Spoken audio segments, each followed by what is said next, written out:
बता दें कि बिहार की राजनीति में आजकल काफी ज्यादा उथल पुथल मचा हुआ है। इसी बीच सबसे बड़ी खबर आ रही है। तेजस्वी यादव ने दिया चैलेंज, कहा बीजेपी जिसे जंगल राज कहती थी आज वही जंगल राज उसका पीछा कर रही है और आखिर बीजेपी से कैसे बचेगी ये लोगों को जरूर बताए। नमस्कार, आप देख रहे हैं सुनो पॉलिटिक्स न्यूज। आइए खबर को विस्तार से जानते हैं। उसके पहले चैनल पर नए हैं तो चैनल को सब्सक्राइब करना बिल्कुल ना भूलें।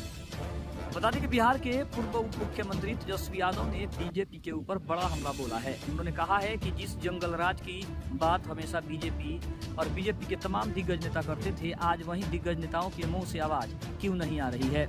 उन्होंने साफ तौर पे कहा कि जिस तरह से मुकेश सहनी के पिता की हत्या हुई है, जिस तरह से कहीं ना कहीं अकेले पाकर उनकी निर्मम जिस तरह से हत्या की गई, इससे साफ स्पष्ट है कि जब हम सुरक्षित नहीं हैं, जब इस देश के नेता सुरक्षित नहीं हैं, जब देश के नेताओं का परिवार सुरक्षित नहीं है, तो आखिर ये देश सुरक्षित कैसे रहेगा, राज्य सुरक्षित कैसे रहेगा। उन्होंने साफ तौर पर कहा कि जब हमारी सरकार थी तो बीजेपी वाले हमेशा जंगल राज 1, जंगल राज 2 और जंगल राज 3 की बात करते थे। आखिर जब हमारे साथ उस समय में जंगल राज था तो आखिर अब क्या हो रहा है, हम इसे जंगल राज का कौन सा पार्ट का नाम दे। उन्होंने साफ तौर पे कहा कि बीजेपी वालों को ये बात जरूर समझनी चाहिए कि सत्ता सिर्फ उनके हाथ में है, लेकिन शासन प्रशासन और व्यवस्था उनके हाथों से निकल चुकी है।